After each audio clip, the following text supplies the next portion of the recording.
Hi everyone, welcome to The Intense Mind, a podcast for intense people.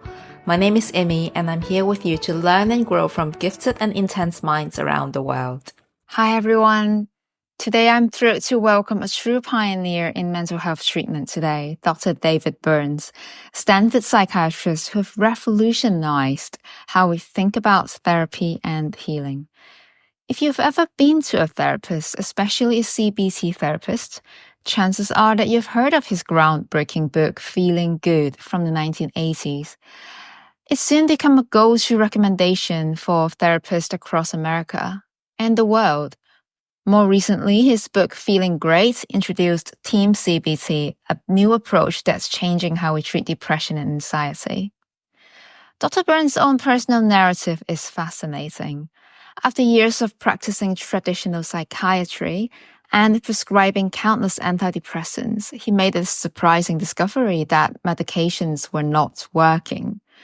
This led him to develop faster and more effective approaches, where he found he could help patients achieve significant breakthroughs, sometimes in just a single 2-hour session. And what sets him apart is his insistence on measuring real results in therapy. He believes not in endless sessions without clear progress, but rapid progress and measurable success. He's even developed a new app, combining cognitive therapy with AI to make effective treatments available to more people. I found him recently because he's published a groundbreaking research about how AI actually performs empathy better than human. Anyway, today we'll hear Dr. Burns challenge some common beliefs about mental health treatment, sharing insights from his decades of clinical experience. His approach is refreshingly honest and sometimes surprising, but always focusing on one thing, really helping people heal and grow. Now to Dr. Burns. Thank you so much for coming on to the show, Dr. Burns. I feel a bit starstruck having you here. I think for our audience, many of them, if I just pop the name of even just your books, Feeling Good and Feeling Great, they would immediately recognize who you are. But for those who are not, could you just start by telling us a little bit more about yourself, your background, and who are you in relation to CBT? Although I think that's quite obvious, but yeah, tell us in your own words if possible. Sure. I'm a board-certified clinical psychiatrist, which means I'm an MD, and I'm on the voluntary faculty of Stanford Medical School. And I began my career after my psychiatric residency in this chemical imbalance theory of depression. And I did research. I won awards for my research on brain chemistry. But our data showed, I published a paper in 1975 in the top psychiatry journal, Archives of General Psychiatry. I wasn't the first author, I was the third author, but I wrote up the data. I wrote the paper. And essentially, we more or less proved that this idea that depression's due to a deficiency of this neurotransmitter, serotonin, can't possibly be a valid theory. And that did not surprise me because I was giving out antidepressants, which theoretically raise serotonin levels in the brain, to many people, and I rarely saw any beneficial effects from them. I've prescribed them on over 10,000 occasions. But I can only think of maybe a few, 3 or 4 patients in my career who really, I thought this person has definitely benefited from an antidepressant. But for the most part, I saw very little. That's actually quite surprising.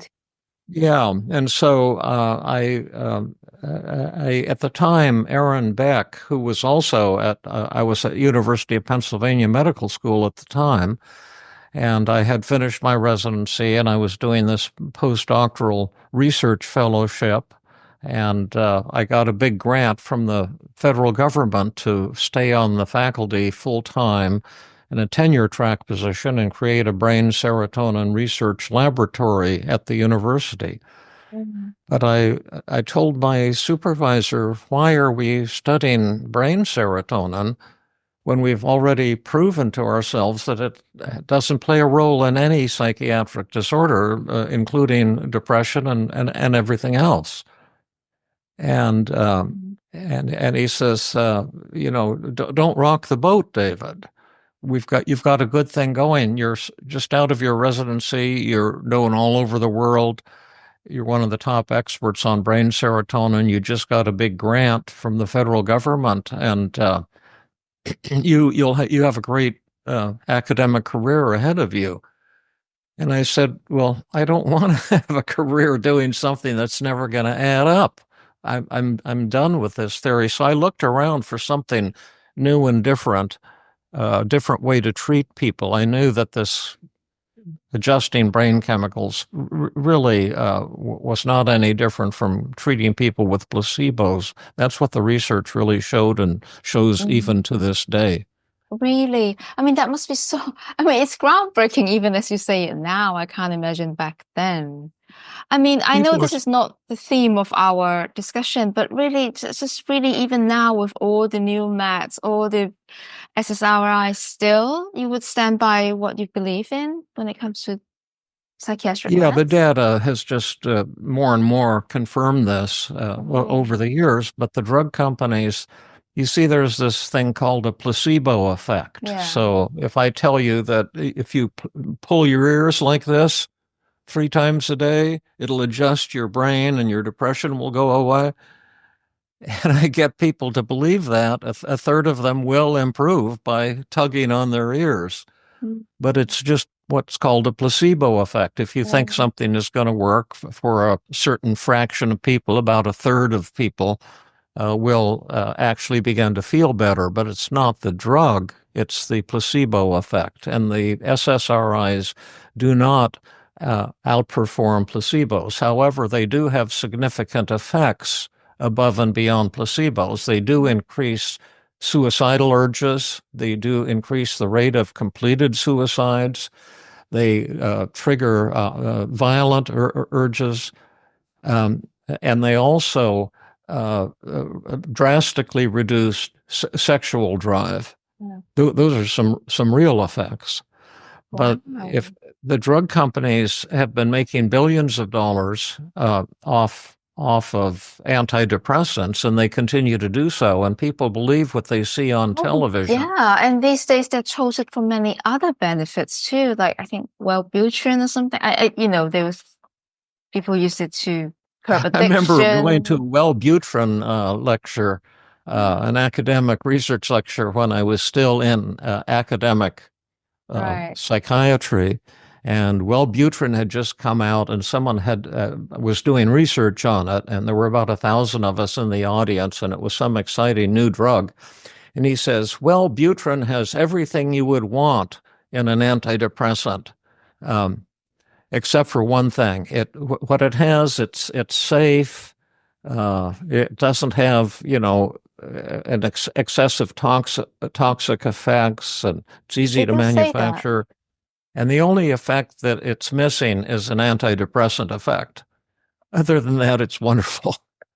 So people should, I mean, I'm definitely not giving any medical advice, but people should take it for all the other effects. Yeah, we're not giving out medical advice. We're just sharing research. And if you're taking pills and medications, you don't want to change them without consulting your medical doctor or whoever's prescribing them. Absolutely.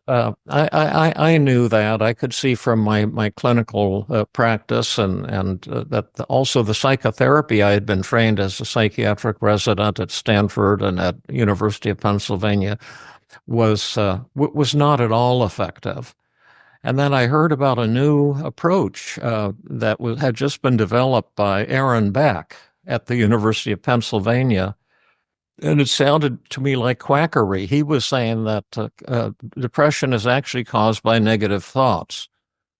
And that those negative thoughts, like I'm no good, I'm a loser, I'm a hopeless case, I'm inferior to other people, I'm not good enough, there's nothing special about me, that those thoughts, if you believe them, actually cause depression and anxiety, and that you can train people to change the way they think and change the way they feel. And you can do this without drugs, without medications. Not quackery now. Yeah, exactly. And so I went to his weekly seminar. There were only 6 or 8 of us in the world who, and he called it cognitive therapy because a cognition is a thought. And I didn't believe it. I thought he was a con man. But I decided to try it with my patients because I knew what I was doing wasn't working. And I began asking them, what are your negative thoughts? What are you telling yourself when you're feeling depressed? And sure enough, they had all these distorted negative thoughts. And I began trying some of the tools he had created for testing and challenging these thoughts. And my patients suddenly began getting better for the first time. And I said, this is amazing. And I sent the money back to the federal government. I said, I don't want this money. I'm unwilling to develop a brain serotonin laboratory at the University of Pennsylvania. I'm going to leave academics and go into private practice so I can learn about this cognitive therapy and then help develop it. And that changed the whole direction of my career. Mm. And yeah, so you were more drawn to a psychological approach than a drug approach. And yes, absolutely. And I was drawn to that even before I did my training in psychiatry. I've always been interested in psychotherapy. That's all I ever really wanted to do. But then I'm guessing back then psychoanalytic approach or more psychodynamic approach would be the more dominant thing in psychiatry. yeah, What makes you drawn to CBT in particular or Aaron Beck's work? Well, the psychoanalytic approach is what brought me to CBT in particular, because when I was a psychiatric resident, I had psychoanalytic supervisors supervising my work. And I would go to them every week and tell them about my patients. And they said, you're not allowed to say much during sessions. They said, you can say, tell me more. And you can say that twice during sessions. And after that, you're not allowed to speak. But you can motion like this with your hands. So arbitrary. And my patients just hated it. They would come and cry and they'd be angry and they say, you're not helping me. And I would say, well, tell me more. And they said, well, that's what you said last session. Are you going to help me with my marriage? Are you going to help me with my depression? And now I've used up my 2 tell me mores, and I start jiggling my hands. And then they say, then you just jiggle your hands. Aren't you supposed to show me how to get over my depression and find joy and help my marriage or whatever's bothering them? Then I would go and tell my psychoanalytic supervisors that the patients just cried and were angry the whole session. And they'd say, well, that's a wonderful session you had. And I said, well, what's wonderful about it? And they said, because they were getting all this repressed anger out and all of their feelings they were expressing. And I said, okay, that's good. I'm glad I'm doing great therapy. Will a time come when they recover? Does this lead anywhere? When do they wake up and say, it's great to be alive? I'm cured. I'm not depressed anymore. And they never answered that question. And I never once saw that happen with patients when I was using that approach. Yeah, I had my fair share of psychoanalytic supervisor in that context. Clients always have to sit at the same seat. The chair has to be angled in the same way. And I'm not allowed to alter any of the time structure, even if there's some modern life emergencies. Yeah. And to me, it's not only ineffective, it's the opposite. It's in the direction of destructive and stupid. And I don't want to say it's stupid because I don't want to insult my colleagues who are probably very sincere and think they're doing a good job. But if I were honest, and not on a show like this, I would say psychoanalysis to me strikes me as stupid. I didn't say it though, so nobody should say. But I hear you. the therapy I've evolved is totally individual with people. It's the opposite, you might say, in every regard from psychoanalysis, because you can't have formulas. Everyone who's upset will have a different thing that they're upset about. So I've developed over 150 tools, methods, techniques to help people change the way they think and feel and relate to other people. And everyone responds to a different tool, a different technique. And the app we've developed is modeled after me. It's kind of like an AI version of David.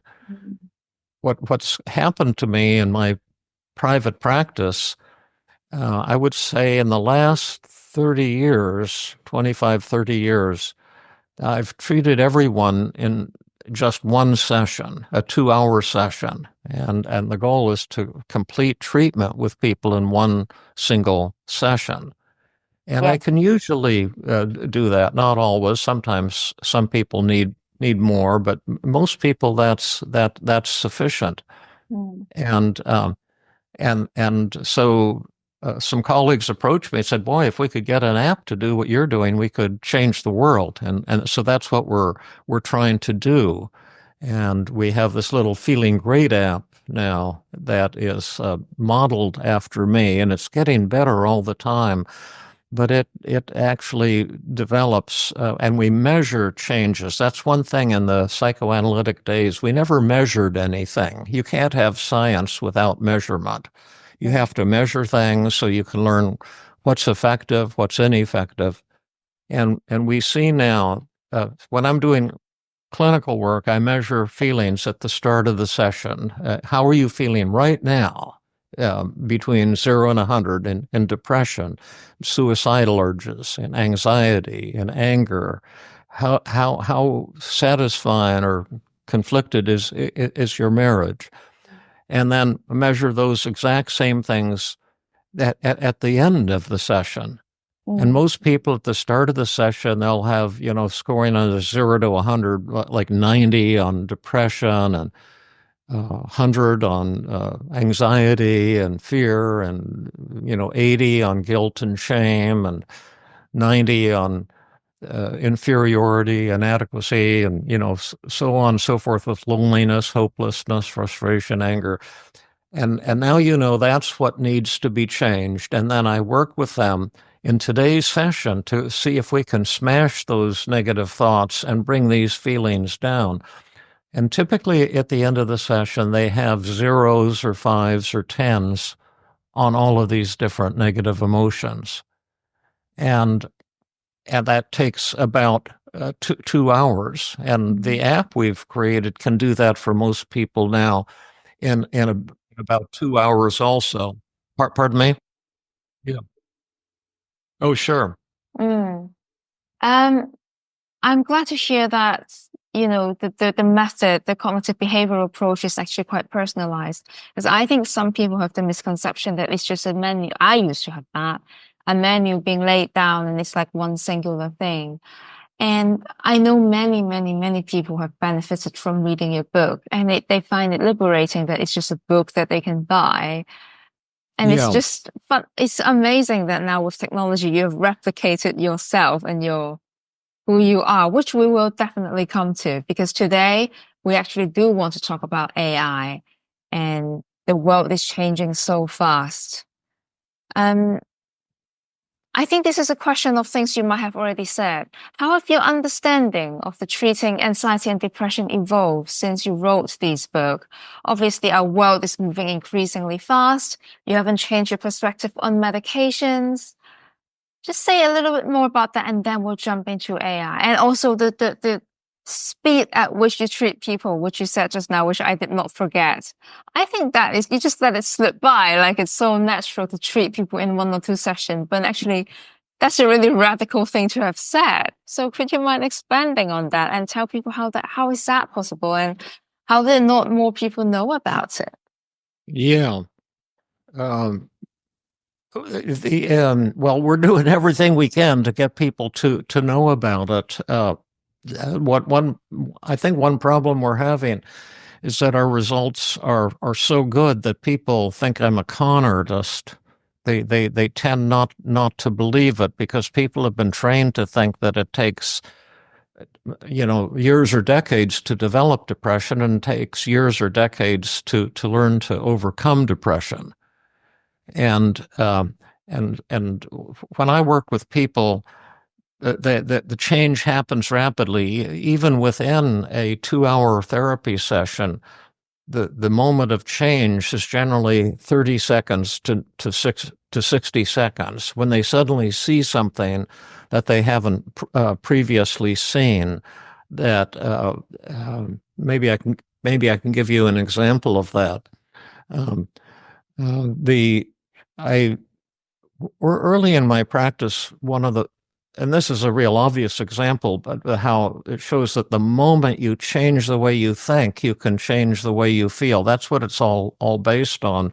But it's hard for people to give up these beliefs, like, the beliefs that cause anxiety. Something terrible is going to happen. If I get on that plane, it's going to crash. Or when I give my talk at the church, my mind will go blank. I'll make a fool of myself, or whatever your fear is. And this woman came to me, and I tested her initially. She was the most severely depressed and anxious person I had ever seen in my practice as an outpatient outside of a hospital. Her scores on anxiety and depression, at the time I used scales that went from 0 to 100. And I think her depression score was 100 and her anxiety score was 99. And she was having panic attacks, about 5 a week. And during panic attacks, she'd get upset about something and hyperventilate like this. And if you do that for a minute or two, your blood chemistry changes, the pH, the acidity changes, and you get symptoms like tightness in the chest or dizziness or whatever. And she would get these symptoms and tell herself, I'm about to have a heart attack and die. And this triggered incredible panic. And she had been going to doctors for 10 years trying to get help with this, cardiologists, lung experts, psychiatrists, and nothing had been helpful. And the thought that is causing this, it's a distorted thought, because when you hyperventilate and get dizzy and tingling skin and all of that is not in fact dangerous. It doesn't mean you're on the verge of a heart attack. And I wanted her to see that and realize it. And I tried the first 4 or 5 sessions, about 15 of the techniques I've learned or developed. And they were not at all effective. Every week she came back, she was just as severely depressed and anxious. She'd had many more panic attacks. And finally, I just told her I want to use a really powerful technique. I want to induce a panic attack in the session. And then we can use something called the experimental technique to test what you're telling yourself. And this frightened her. She didn't come in for 2 weeks. She thought it would be awful to have another panic attack in my office, and she finally decided to do it. But to make a long story short, I kind of had her close her eyes and hypnotized her a little, induced a panic attack in the office, and she started sobbing and saying she's about to die, and her chest hurts, and that type of thing. And then I said, now, if you were having a heart attack right now, do you think you could stand up and do strenuous aerobic exercises? And she said, no, and she's sobbing. And she says, no, please, doctor, I can't go on. If I try to stand up, I'll pass out. And I knew that was impossible because her heart was pounding really fast and her blood pressure was elevated. And passing out comes from when your heart slows down, your blood pressure suddenly falls. So I said, stand up, let's check it out. And she stood up and she's still sobbing and saying, please, I can't do this. And I said, so let's see if you can do some running in place. And she starts running in place and saying, I think I'm about to die. I can't do this. And I said, well, speed up then, jog faster. And after about a minute or two, she says, I can't go on. I think I'm about to die. I said, well, then let's see if we can bring on a heart attack. Do jumping jacks. And she says, no, I couldn't possibly do any jumping jacks. I said, well, do them anyway. And after a minute and a half into the jumping jacks, she said, I wonder if I could do this if I was having a heart attack. And I said, is this what you see in the hospitals, emergency rooms, patients with massive heart attacks doing jumping jacks next to their gurneys? And at that moment, she realized that her thought could not be correct, and she burst into laughter. She went from sobbing to laughter. She doubled over with, with laughter. And that ended 10 years of failed therapy for depression, severe depression and anxiety. And I just posted actually on our Feeling Great channel on YouTube an actual 5.5 minute excerpt from that session, because I had a video in my office at the time. And people who don't believe it can watch it and see. Now, that was the technique that worked for her. I'm not saying that exercise is a treatment for depression or anxiety. It's not. But the reason that worked for her is she suddenly saw that her thought, I'm about to die, is not correct. And where people have other kinds of thoughts, other kinds of methods will be necessary. And that's why I've developed so many different techniques. But that's essentially how I work.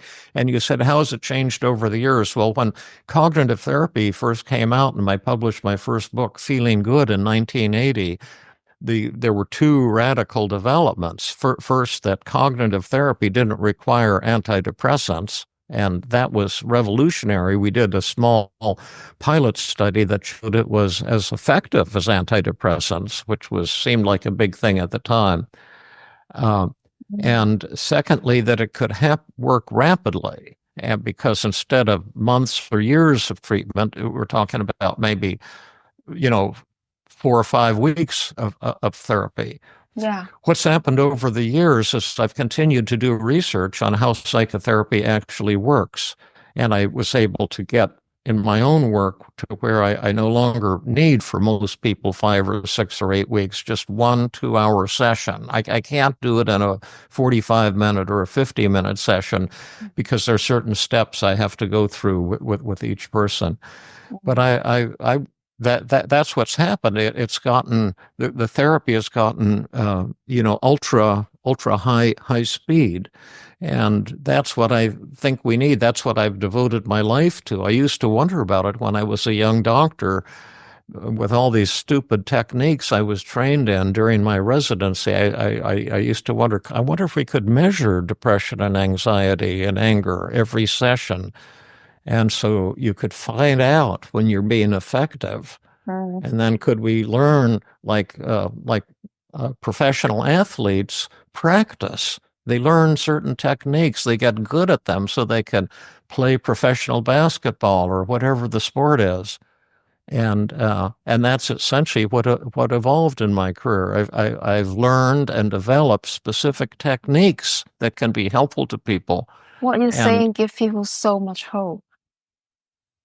Yeah. Hope is certainly one critical dimension for sure. But alone it's not enough to cure people of depression or anxiety or marital conflict or drug addiction or whatever. But it's certainly critical. And empathy is that I've done a lot of research on is critical. Empathy won't cure anyone of anything. But it's certainly desirable. Like the woman I mentioned with the jumping jacks, she was giving me, I have an empathy test I give patients at the end of every session. They take it on their own, but it's very sensitive. And that is so weird for me to hear, because as all therapists in training would have studied that research that says, doesn't matter what approach it is, it's all about empathy and the relational aspect. It's all about the relationship. Right. That's what we've been saying for decades. Yeah. See, mental health professionals believe bullshit that's totally untrue because they want to believe it. Our field is like cults. It's not like science. It's the way the Catholic Church was with astronomy in the 1500s or whenever the Copernican revolution came along. And once they started measuring things, they discovered that the Catholic Church was full of horseshit. That it was claiming that the sun revolved around the earth, that the earth was the center of the universe. And the astronomers began measuring heavenly bodies and their movements and developed mathematical models. And they said, this is not true that the sun revolves around the earth. The opposite is true. The earth revolves around the sun. And there was 100 years of persecution because of a big cult called the Catholic Church that couldn't tolerate being challenged with science. And then astronomy broke away from the Catholic Church, and you see the result now, astrophysics, the fantastic things that have been accomplished. And our field is the same way.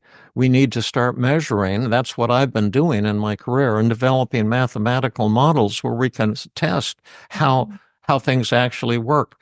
And I published an article in the 1990s in the top psychology journal.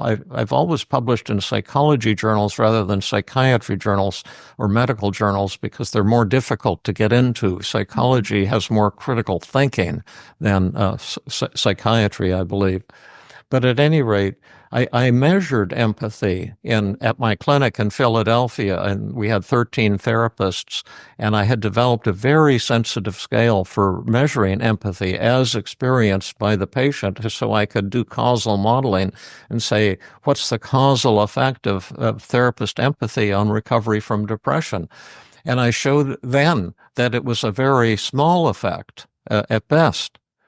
But people have been believing since the time of Carl Rogers, one of the early empathy advocates, that empathy and the relationship is all you need. And there was a recent 60-minute. I gave a lecture recently with a snippet from that show, and they were talking about digital digital therapy, and they said one of the things they said is one thing a computer could never do is to empathize. And empathy, that's when the healing occurs. And that's why I did more research just recently that we published, I think you might have seen in this pop journal, Psychology Today, that we showed actually that empathy from a computer outperforms by a big margin human empathy. That is so shocking. And we have to come on to that now. Yeah, well, you can check out the Feeling Great app, and you'll see what I mean. And now we have a new version of it about to come out that will really knock your socks off. You can talk back and forth to it. We're just getting the programming done to get it beta test, but it's incredibly empathic. But what we showed is that there's really no difference in the experience of the users. We did this study with just under 300 people. The human empathy and computer empathy were qualitatively the same to the people. The only difference was they rated the computer empathy 50% higher than the human empathy. Everyone needs to hear you say that again. So a computer is able to do empathy better than a human. That's what your research showed. Yeah, the question is not, can a computer do empathy? The answer to that is yes. The other question is, can a human do empathy? And the answer to that is usually no. Most humans and virtually all therapists suck at empathy, but they don't know that because they don't measure it. But we now have very sensitive, accurate tests for measuring empathy. It's you just ask the person, your patient, to fill out a scale. To what extent did I come across as warm and caring during today's session? To what extent did I understand how you feel inside? To what extent did I understand how you're thinking? And patients will answer those things very, very straightforwardly. And if you miss even a little bit, they'll mark you down a little bit. And you can do that with a computer too. And the computer says, yeah, the people who have we've tested, they say, yeah, the computer really gets me. The computer really conveys warmth and understanding and understands how I think and feel inside. But my therapist doesn't, and the people in my life do not. But the bottom line is that empathy, whoever gives it, sucks in terms of healing power. It's not enough to cure depression or panic attacks or anything else. I mean, on that, many people these days are using chatbots like ChatGPT or some other bots as a therapist replacement, obviously, because it's most of the time free. It's always with them. So many of the people I work with are doing it. What are your thoughts on this trend? And what do you think are some of the, I don't know, risk, benefits, problems, benefits? Sorry, I already said benefits. Ethical issues around it. What's your thoughts on this? So far, you have very radical thoughts, I think, for many people. So I'm really, really enjoying hearing you speak. I'm not really an expert in the ethics of that type of thing and haven't thought about it. In general, if people are doing something that is helpful to them, I would say that's great. That's my research has always shown that when you're doing something to help yourself, it can help you in two different ways. One, you might actually learn something that will help you. But secondly, the fact that you're taking action to treat your depression or to overcome your depression or your anxiety, that motivational component has a large causal effect on changes. The AI that we're using in the app is not just a free running thing. It's carefully structured. Or the AI that we've created in the Feeling Great app, there's two levels of consciousness we've created. One is the AI that's interacting with the user, and then we've also developed a super consciousness where the AI observes itself and the patient and has instructions to do what David would do in this situation. So we're hoping that what we're creating will outperform just spontaneous use of Chat GTP, and we may do a beta test of that soon.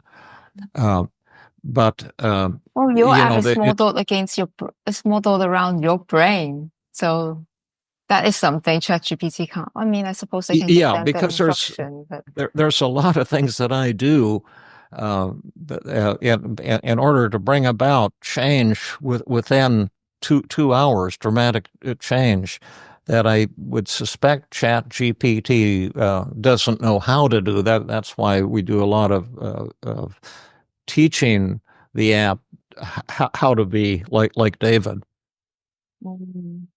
So you're not in principle against people using their own phone or using AI at all to help themselves with mental health?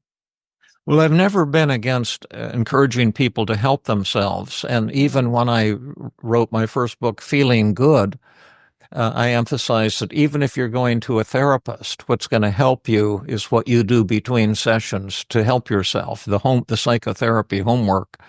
That's the crucial thing. And so if you're working on your own to try to help yourself, I think you'll be rewarded. And we're just hoping that the AI that we're creating will be very superior to just working on your own, and that people will learn that and will get excited and try to take a free ride on our.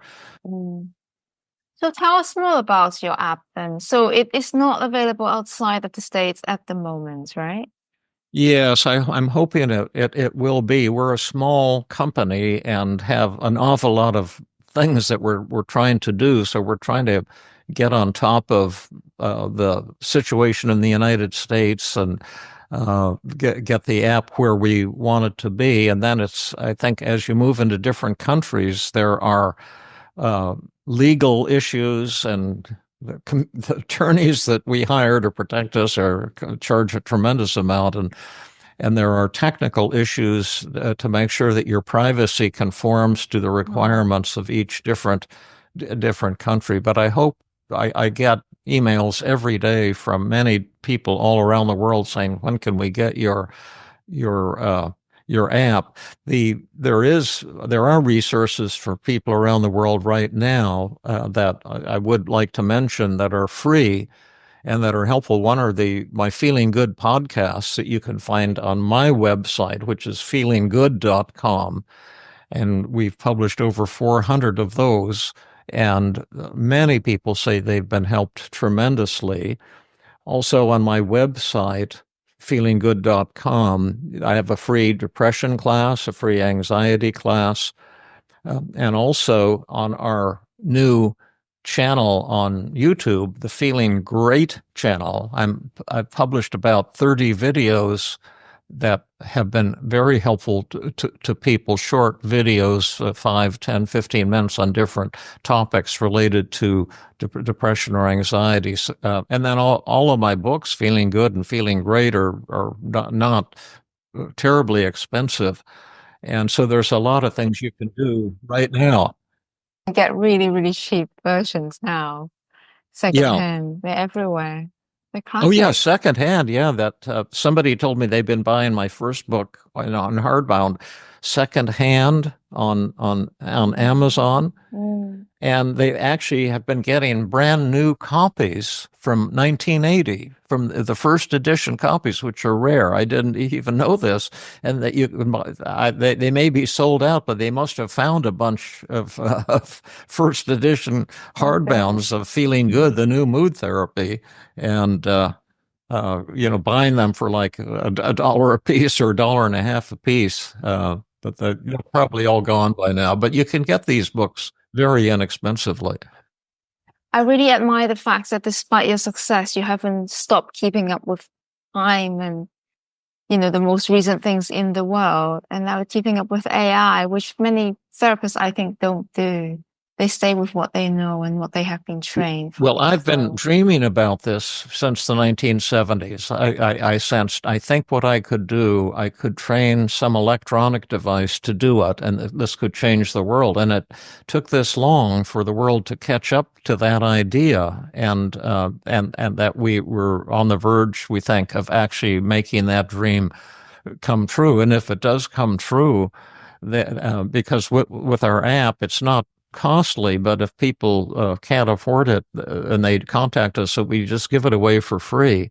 And the potential for healing a lot of the misery in the world that comes from depression and anxiety can certainly be transformed if we get the chance. But that's where you're helping, and some people are helping us, because most people aren't aware of me or my work or what we've developed that's so incredibly revolutionary, and what has so much potential to help transform the lives of people, and specifically to make feelings of depression and guilt and shame and inadequacy and worthlessness not only improve but vanish, and quickly.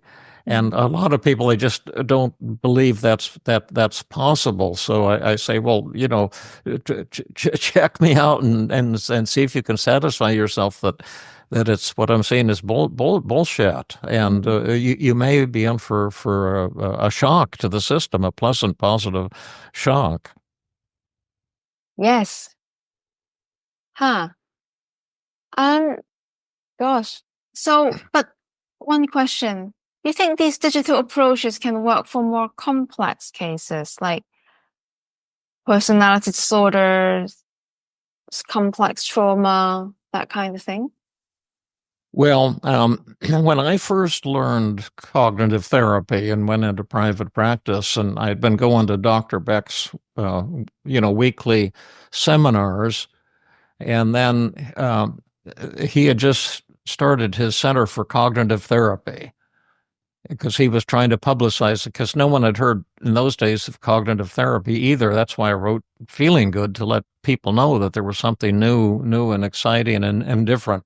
And I started getting referrals from his clinic, and they were all these very difficult cases with personality disorders and, actively suicidal people with borderline personality disorder that were, angry and resistant and oppositional.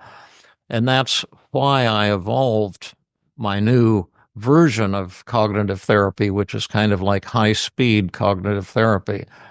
But I used to feel flattered that they would send me all these difficult cases, and I thought, he must think I'm really a good therapist, so I took it as a compliment. I later found out that wasn't true.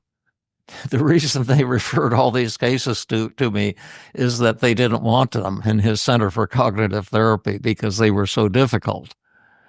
But the good side of it was spending so many years. You see, I used to see up to 70 patients a week, and nearly all of them were like that, personality disorders, the most severe cases. And so the therapy I work has actually been developed specifically for that population, although it's the same techniques are helpful for anyone. But we've done with the app studies of the effectiveness over initial as related to initial severity. And the app, if anything, is just effective or slightly more effective the more severe the patient's problems are. Wow. And again, that's something that you can easily show with statistical modeling techniques, but you have to have data and analyze the data to see what the truth is. And that's where the approach I take differs greatly from, and I would say radically and angrily, from the approach of most mental health professionals who aren't measuring anything, and they're just talking through their hats. And their skills suck, but they don't even know that because they're not measuring things at the start and end of sessions. That's the only way to find out. And have your patients rate your empathy if you want to find out how empathic you are.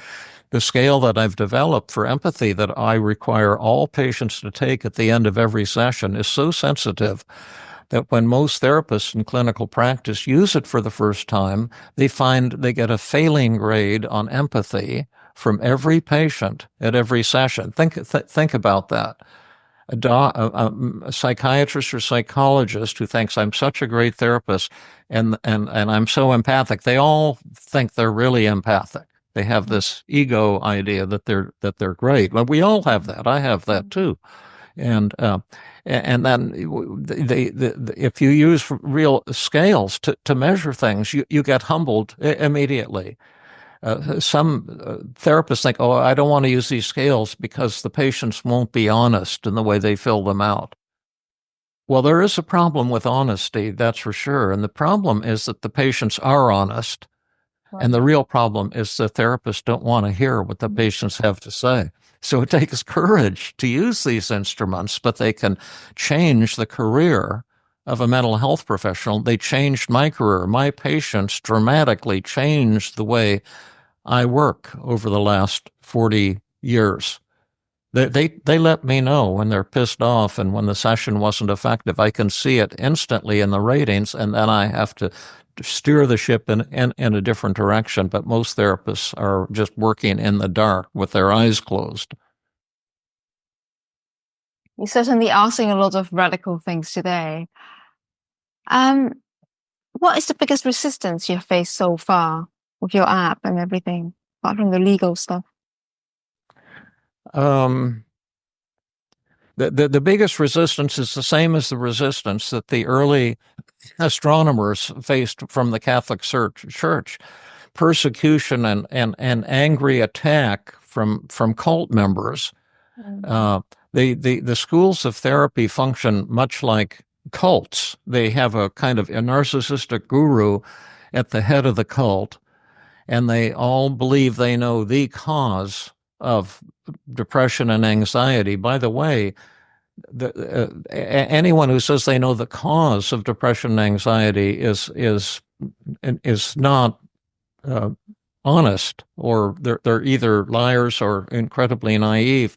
We have proven, and we have an article about that we're in the process of finalizing and submitting for publication, the first proof that negative thoughts do in fact cause depression, and that changes in belief in negative thoughts in fact causes recovery from depression.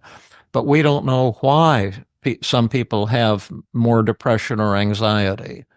The ultimate cause, it's genetic, it's a childhood, what is it, is not known. It's just a bold fact that the cause of depression and anxiety are not known. The good news, we have fabulous techniques now to treat it. But these cults, they all claim they know, like Adlerian, the Adlerians and a lot of the psychoanalytic, they're claiming that they all have theories. It's repressed anger, or it's childhood experiences, or or it's or the EMDR, and you're supposed to do eye jiggling to treat anxiety and negative mood states. They all have these rituals they do that they think are the ultimate treatment tool, and they all have these theories. But when you take actual data to test these theories, and I've published articles in top journals testing some of the common theories, and in every instance, the theory has been proven to be false. One day we'll know the ultimate cause of depression and anxiety. We're not there yet. But we've got all of these cults, and people push back when you say you've got to measure things. They push back when I say your theories are not true. They get very angry. I had a woman. I have a Tuesday group at Stanford. If any listeners are mental health professionals and want to attend my Tuesday group, you can attend for free. You get unlimited psychotherapy training from me and my colleagues every Tuesday night from 5 to 7 p.m. And it's virtual, so you can come from anywhere in the world. But one thing I do a lot of live therapy, and I publish it on my Feeling Good podcast. So you can actually hear me doing therapy. I've published 20 or 30 or more actual therapy sessions with very severe people, and you can hear from the start to the end. And you can see them sobbing at the start and laughing at the end of the session. But well, I was doing in my Tuesday group treating a woman who had severe obsessive compulsive disorder, which was what Howard Hughes died of, a germ phobia, and he was trapped in the top of a hotel in Las Vegas, and he was obsessed with germs, and he would be taping, under the door so no germs would slip in, and he was just isolated for years doing that. And she had that same thing. She was afraid of germs, and she would be washing her hands constantly and taking 2-hour showers with a particular ritual. But she was coming for training to my Tuesday group because she's a therapist, but she had very severe OCD and had for 25 years. She said, "Would you be willing to treat me in front of the group?" Because that's what I sometimes do in the Tuesday group as a teaching tool. And I said, "Sure, we'll do it." And the bottom line was I used one of just a great number of tools, but kind of extreme exposure. I said, let's go with a group and go into the ladies' restroom together, and I told her, let's put your hands on the toilet seat here. And she said, "Oh no, I couldn't do that." And I said, "Oh, you can do it. You must do it." And I said, "How anxious are you?" And she said, 120%. I said, "That's not high enough. I want you to touch that toilet seat." She said, "I'd like to see you do it." So I said, "Sure." I rubbed my hands all over the toilet seat. And then she said, maybe I can do that. And so she did that. And then she lifted the toilet seat up and started touching inside of the bowl. And I thought that was great. There were 30 of us crowded into this bathroom in one of the buildings at Stanford. And then I said, "Now let's walk out to the front of the building because there's a lot of door handles." And that was what she was the most afraid of. And I said, "I want you to put your hands on all of these door handles going out." And she said, "Oh, no, I can't." I said, "You have to do that." And so she did that. And she said her anxiety was up to 200%. And then we got outside the building, and there was a garbage can that was empty, but it was filled with grease and grime, black, like a 1/4 inch, just crap all over the edges. I said, "Now I want you to put your hands in here, rub your hands in this grease and grime and dirt, and then rub it all over your face."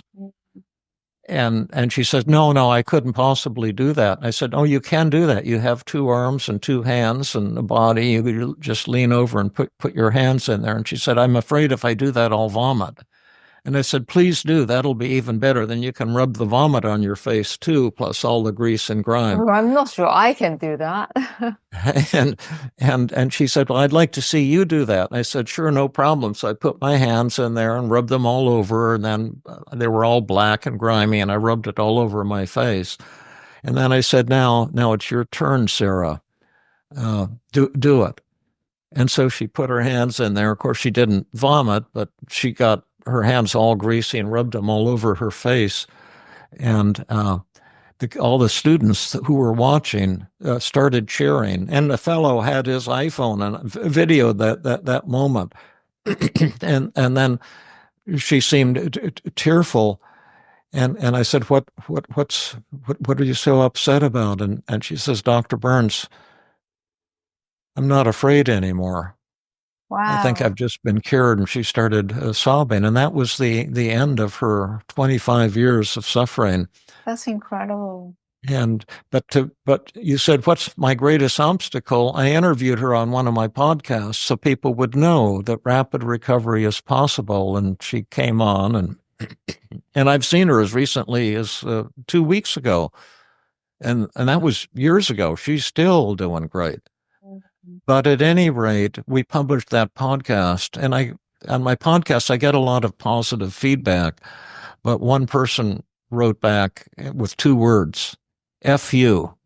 And for people who don't speak English, F is the most severe swear word. Yeah. You see this down, you're screwed. This is horrible. And he was extremely enraged that I was saying that rapid recovery is possible. And that's, I would say, one of my quickest, one of my strongest pushbacks is because if people are not themselves getting rapid recovery with patients, then they feel inadequate and angry and defiant. And I think our whole field of mental health treatment, psychotherapy and psychiatry and psychology and all these competing schools of therapy, I think we have to develop a science based on measuring things and using statistical analysis to see what works and what doesn't work. And that's the future. And I think all these people who are pushing this or that belief, I'm not associated with one school of therapy anymore, and I haven't created a new school of therapy. I'm created a science-based, data-driven approach that draws on many schools of therapy, but we don't have schools of medicine. We shouldn't have, in my opinion, schools of therapy, and I get pushback on that too. People hate me for saying that I think your school of therapy should be demolished, flushed down the toilet, along with every other school of therapy. People don't want to hear that because they get a sense of identity from their school of therapy, and they think they know something, even though in reality they don't. They're just fooling themselves. But I think we need a science based on data. Can you imagine if we had schools of medicine? So you would join the school that appeals to you. Like if you like penicillin, you could be in the penicillin school. Do you see? And if you had surgery or like say, if you had some other thing, you'd have some other school. So let's say you're in the penicillin school, then patients come to you, whatever they got, you give them penicillin. That would be ridiculous. I broke my arm, doctor. Can you help me? He says, I'm giving you penicillin. I said, why are you giving me penicillin? He says, because I'm in the penicillin school. I give penicillin. But that's exactly 100% what happens in psychiatry and psychology. Do you see, if you go to an EMDR therapist, you're going to get EMDR, aren't you? That's actually very true. Yeah, and it's stupid. It's a psychotic. The degree of stupid thinking in our field is actually fantastic. It's incredible. It's incredible. And what's even more incredible is people don't seem to notice. They seem to think, oh, this is the way it's supposed to be, but it's not. Mm. I've really, really enjoyed hearing your perspective. Thank you for bringing something new. Thank you for being brave to do something different and to stand up for what you believe in. I don't think that in itself is easy. And I'm very glad to know that these are things you've been wanting to do for years. And now you are basically very authentically living your dream all along. And you're doing, I mean, it's still the beginning. I just see a lot of exciting future for your app. And yeah, I was at first very dubious about what would this whole AI therapy do. Is it just pattern matching? Do AI actually understands emotions? But like you said, if it works, then it works. As long as it helps people, doesn't really matter. Yeah, thank you so much. I appreciate your words. And the neat thing about AI is it has no ego. So if it's not doing something properly, it doesn't mind being corrected, and it learns very quickly, and it's going to start evolving very, very quickly. So as you say, it is a whole new world. But if somebody is curious, they can check out the Feeling Great app for free. Just go to feelinggreat.com or Yes, please tell us, as we're coming to the end, tell us where we can find you. If they're in the States, they will certainly check out your app. Yeah, go ahead. There's a couple ways to find me. One is my website, which is feelingggood.com, and What a handy domain. Yeah, and then the new website for the app is feelinggreat.com, and then we have two YouTube channels: the Feeling Great YouTube channel and the Feeling Good YouTube channel. And the Feeling Good YouTube channel has all of my podcasts, and the Feeling Great has all of these cool new brief videos on all kinds of topics, dating and panic and depression and and all kinds of we just started the Feeling Great YouTube channel, and we're getting tremendous we've only had it maybe for 6 weeks, but we're having a lot of subscribers and people are loving the videos. So check it out and see what you think. We have a lot to offer, and almost everything is free. Thank you so much for all that you do for humanity, for living out what you believe in, for daring to speak against a lot of mainstream conventional wisdom. Okay, thanks a lot, and congrats on your wonderful podcast. I loved the interview, and it was just a real honor to speak with you. Thank you so much. And yeah, we'll stay in touch. And I really hope, you change the world with what you know. I hope so. You try and get beaten down sometimes, but you just get up and keep fighting and cross your fingers, because I think there's a lot there for everybody that can be meaningful, if not even life-changing. So and thank you. I hope people can model after that and go for what they believe in. All righty. Thank you so much. Have a wonderful, wonderful day. Thank you so much for your time. You too. Hey, thank you so much for tuning in. For more, please head to eggshelltherapy.com. There you will find more stories, articles, and resources for people just like me and you. Bye now. Keep putting one foot in front of the other, moving forwards, never looking back. Just one more foot in front of all those countless others, and we're there. Imagine